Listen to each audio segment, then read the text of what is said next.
Greetings, family and friends. I'm Baba, your griot, Baba the storyteller.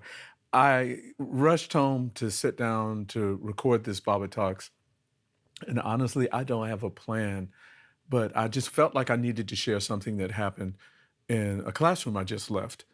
It was a classroom of fourth graders, and it weighs heavy on my heart. And the reason why I feel like I need to share is because I don't know how many other educators are experiencing these same types of situations. In fact, I don't know how many teachers at all are even processing things in a similar manner because in the past couple of years, we've been through a lot. Our as educators, as teachers, as even administrators, anyone who worked, actually, this entire country, right? We've been through a lot. Um, but let me just share something that happened uh, in one of my classrooms today. So, and I wasn't expecting this. It really threw me. I was in a classroom of fourth graders. So you're talking about like 9, 10, 11, 9 or 10 year olds, let's say. And I'm, I've got a rhythm. Um, they're learning, they're with me, there are no distractions happening. And some of you who are educators, you know, when you get in that zone, in that rhythm, and they're with you and they're learning, there's no greater feeling in the world. There's no greater feeling. And I have a Q&A period that I facilitate in between my lessons where the children don't have to ask me about the lessons. They can ask me anything that they want.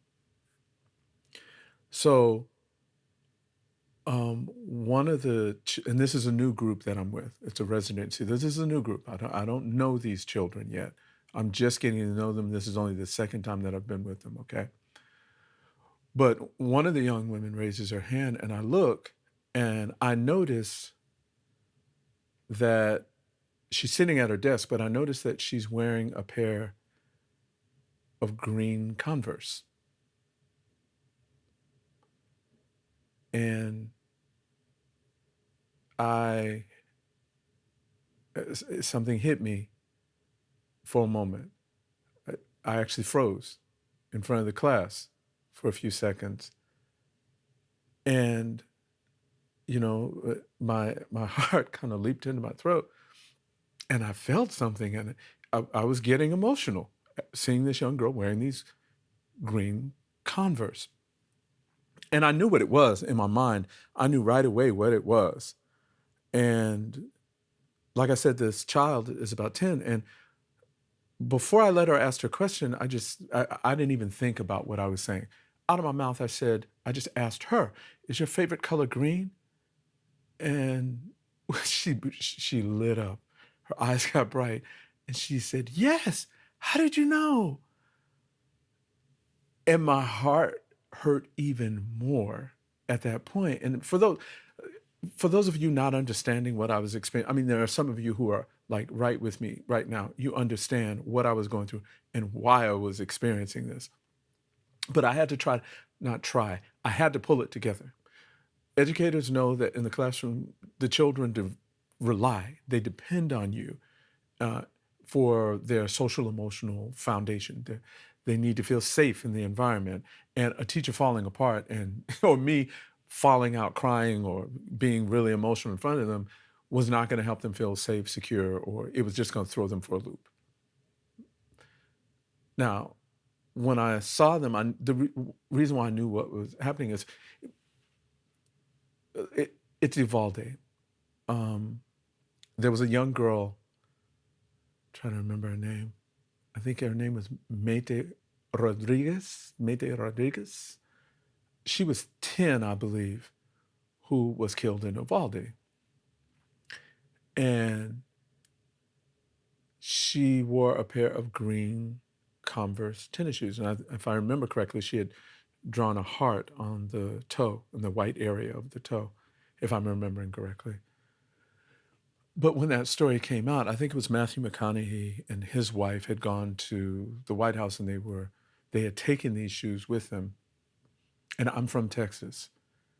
A lot of things happening in Texas are hitting me hard now, but that aside. So when I saw this young girl's green Converse tennis shoes and I asked her, is this your favorite color? it was just the thought of this young child, Maite, and I hope I'm saying her name right. Please, I don't mean any disrespect if I'm saying her name wrong, but it brought back to me Uvalde, and it brought back to me these children who were killed at school. And in that moment, there were all these things that you think you bury, right? Things that you think you're on the other side of and you're just going to push through life. It's almost as if they come back and they just won't let go. They continue to haunt you. And like I said, I don't know if other educators feel this or experience these types of things, but I do. And I don't think that I experienced this in isolation. I'm married to an educator, so I know what I feel she feels, and I also know I have friends who are educators, and I don't think we're a small clique of people who are empathic, right? I think if we were to take a poll across the nation, there may be a lot of educators having these very same experiences, and I don't want to minimize or marginalize what this is, because I think if we don't begin to address these things, as powerful as it felt in that moment, if we don't begin to address these things, this is going to upend the trajectory of our educational system, which I fight for in a positive trajectory. I know there's a lot of other things that are happening that aren't leaning in that trajectory, but this is what I fight for. I fight for our children. So I pulled it together, or kind of, but it was a moment in the class, and I know all the children kind of looked at me kind of strange, and she was asking, "How did you know it was my favorite color? Why did you ask me that?" And really, it was Maite Rodriguez, the memory of her, that made me look at this child and ask that.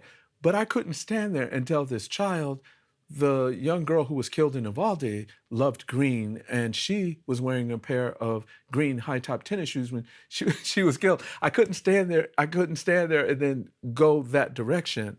And so I ended up deflecting. I ended up deflecting and just telling the young girl that, I saw that she had green on, and I was just curious because green is a color that I love as well. And then I moved on. But I didn't really move on. I did in front of the children, I did in front of the class, but there's something going on, people. There is something that I feel as though if we don't deal with it, we're going to cause deeper wounds. There cannot be another Uvalde. There just can't. Now, that being said, I have no confidence that there won't be, which I know breaks a lot of people's heart, mine included. So I guess I just wanted to do this Baba's talk to get this out, to get this off my chest. I need to know that I'm not the only one out here having these sorts of experiences. There have got to be other educators or people who work with youth who are having these same experiences. So I'm not going to keep this extensive. I just wanted to share in this moment, and I couldn't tell the children when I was there, so I need to tell someone. So tag, y'all are it. So I'm going to sign off from this Baba Talk, and I'll have another one coming out soon. But until then, make sure all of you enjoy the stories that I keep publishing. Then, I've also been asked by many of you to give some of the background or some of the analyses on the stories. I always try to avoid that. I try to avoid that because I want the stories to stand for themselves. I want people to process them for wherever they are. And usually, when I give an analysis of a story, whether it be sort of like a Gnostic or from a metaphysical type perspective or a psychological analysis of the story, people enjoy those. But sometimes I feel like it tells people how to think instead of allowing people to think for themselves. But because there's been such a demand, the next Baba Talks, I will do a story, analyze it. We'll go through sort of like a Jungian analysis of the story and all that, because apparently that's what you enjoy. And so I'm here to meet your needs. And since you have been here listening to me blather on in this moment and sort of like been my therapy. I appreciate y'all. I really do. I really, really do. Leave your comments in the comment section, especially if there are any of you out there who are having similar experiences. I really need to know it's not in isolation. And until I pass across again, which I hope will be soon, doni doni kununi benya gada.